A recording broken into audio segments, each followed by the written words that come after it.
जय श्री राम मित्रों। अगर आप भी लंबे समय तक कुर्सी पर बैठते हैं या कोई ऐसा कार्य करते हैं जिसमें आपको लंबे समय तक कुर्सी पर बैठना पड़ता है, चाहे वो ऑफिस का आपका कार्य हो, चाहे आप कोई बिजनेस करते हो और लंबे समय तक आपको कुर्सी पर बैठने के लिए बाध्य होना पड़ता है, तो आज की इस वीडियो में जो मैं आपको यह अभ्यास बताऊंगा जिसका नाम है गुप्त पद्मासन, तो यह आसन आपके लिए बहुत ही आवश्यक है और यह आसन आपको अवश्य करना चाहिए। क्योंकि जब हम लंबे समय तक कुर्सी पर बैठते हैं तो जैसे कि आप यहाँ पर रीढ़ की हड्डी स्पाइन की संरचना दिख रहे हैं, इसमें 4 वक्र होते हैं, 4 कर्व होते हैं। तो होता क्या है कि जब हम लंबे समय तक कुर्सी पर बैठते हैं तो धीरे धीरे या तो हमारी गलत बैठने की आदत के कारण या लंबे समय तक जब हम बैठते हैं कुर्सी पर आगे झुककर बैठते हैं, अलग अलग कारणों के कारण जो ये प्राकृतिक संरचना है रीढ़ की हड्डी की स्पाइन की, इसमें परिवर्तन आने लगता है, जिसके कारण रीढ़ की हड्डी स्पाइन से जुड़ी हुई कई सारी समस्याएं उत्पन्न होने लगती हैं। हमारी रीढ़ की हड्डी में 33 कशेरुकाएं होती हैं, जैसे कि आप इस संरचना में दिख रहे हैं, और इसमें ज़्यादातर जो समस्या होती है या तो वो सर्वाइकल वाले क्षेत्र में होती है, सर्वाइकल की जो संरचना है स्पाइन की, इसके बीच में कहीं समस्या उत्पन्न होती है, या फिर लंबर वाले क्षेत्र में L3, L4, L5 वाले इन क्षेत्रों में भी समस्या उत्पन्न होती है। तो इन सभी समस्याओं से बचने के लिए आपको आधा मिनट से लेकर 1 मिनट तक गुप्त पद्मासन का अभ्यास जरूर करना चाहिए। तो चलिए पहले इस आसन को करने की विधि सीख लेते हैं। गुप्त पद्मासन का अभ्यास करने के लिए आपको पद्मासन लगाना जरूरी है। तो पहले आप इस प्रकार से दंडासन में बैठ जाएं, दोनों पैर सीधे करके दोनों हाथ कमर के पास रख लें इस प्रकार से, और कमर बिल्कुल सीधी रखें और 1 से 2 लंबा गहरा श्वास भीतर खींचें, शरीर को बिल्कुल शिथिल करें। 1 से 2 लंबी गहरी श्वास लेने के बाद हम पद्मासन का अभ्यास करेंगे। पद्मासन लगाएंगे तो बाएं पैर को घुटने से मोड़ेंगे इस प्रकार से, और एड़ी वाला भाग जो है, ये जो पंजा है, ये थाइस पर रख लेंगे। उसके बाद जो दायां पैर है, दाएं पैर को घुटने से मोड़ेंगे और इस प्रकार से बाईं ओर थाइस पर रख लेंगे। यह अभ्यास पद्मासन है। आपको अगर इसमें दिक्कत हो लगाने में तो पहले आप पद्मासन को लगाना सीख लें। पहले आप पद्मासन लगाना सीख लें और कुछ समय आप पहले पद्मासन में बैठने का अभ्यास डाल लें, उसके बाद आप गुप्त पद्मासन को करने का प्रयास करें। तो पहले आप पद्मासन लगाने का प्रयास कर लें और जब आप ठीक प्रकार से पद्मासन लगा पाएँ तो उसके बाद इस अभ्यास को आप करने का प्रयास करें।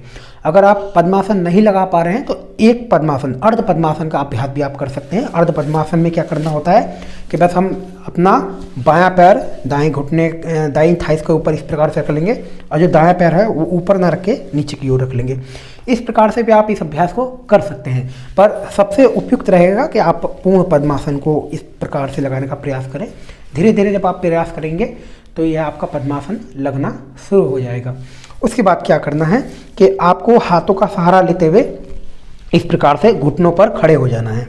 इस प्रकार से घुटनों पर खड़े हो जाना है हाथों का सहारा लेते हुए, और उसके बाद क्या करना है कि हम धीरे धीरे हाथों का सहारा लेते हुए, जोर जबरदस्ती बिल्कुल भी नहीं करें आसन में, धीरे धीरे इस प्रकार से पेट की ओर से आपको नीचे लेट जाना है। इस प्रकार से आराम से लेट जाएं और इस प्रकार से शरीर को बिल्कुल ढीला छोड़ दें, कमर नीचे की ओर, पैर बिल्कुल हमारे इस प्रकार से रहेंगे। हाथों की जो अवस्था है वो आप इस प्रकार से भी रख सकते हैं, इससे आपको कंधों को विशेष लाभ मिलेगा। कंधों और जो कंधों के आसपास की मांसपेशियां हैं उसको विशेष लाभ मिलेगा। तो पीछे इस प्रकार से प्रणाम मुद्रा में भी रख सकते हैं, और नहीं रख पा रहे हैं तो इस प्रकार से आप फिर ढीला छोड़ दें हाथों को, या फिर इस प्रकार से भी रख सकते हैं। सिर बिल्कुल सीधा रखें और इस आसन में आप शुरुआत में अगर आप ज़्यादा देर नहीं रुक पा रहे हैं तो आप जो है इस आसन में 10 सेकंड रुक जाएं, और 10 सेकंड के बाद धीरे धीरे कुछ सप्ताह से लेकर कुछ महीने तक समय बढ़ाकर आप इस आसन को आधा मिनट से लेकर 1 मिनट तक सरलतापूर्वक कर सकते हैं। सिर को इस प्रकार से रखें। यह आसन आपकी पूरी जो आपकी रीढ़ की हड्डी स्पाइन है उसकी प्राकृतिक अवस्था को बनाए रखने में मदद करता है, और अगर समस्या आ गई है रीढ़ की हड्डी में जो हमारे वक्र होते हैं 4, तो उनको भी सुधारने में यह जो आसन है ये मदद करता है। स्पाइनल कॉर्ड को स्वस्थ करता है और सर्वाइकल की समस्या के लिए भी बेहद ही महत्वपूर्ण आसन है। कुछ समय रुके रहें अभ्यास में, फिर धीरे धीरे वापस आए तो श्वास प्रश्वास सामान्य रूप से चलती रहेगी आपकी। उसके बाद धीरे धीरे वापस आने के लिए हाथों का सहारा लेते हुए इसमें एक काम और कर सकते हैं कि इस प्रकार से हाथ रखकर कंधों को थोड़ा सा पीछे की ओर ले जाएंगे, इससे आपकी कमर में एक विशेष खिंचाव आएगा, आपको बहुत अच्छा महसूस होगा इस प्रकार से करने से।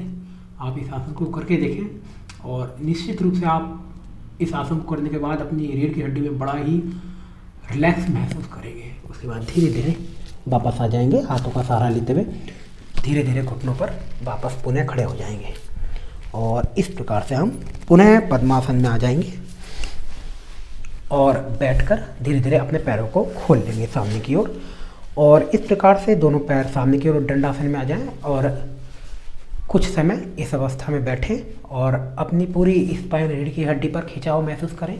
अपनी हिप नितंब जहाँ जहाँ खिंचाव आ रहा है, अपने इस आसन के खिंचाव को शरीर पर जहाँ जहाँ आया है महसूस करें और श्वासें सामान्य रूप से बनाए रखें। आसन को आप खाली पेट करें या फिर भोजन से 5 से 6 घंटे बाद इस अभ्यास को करें।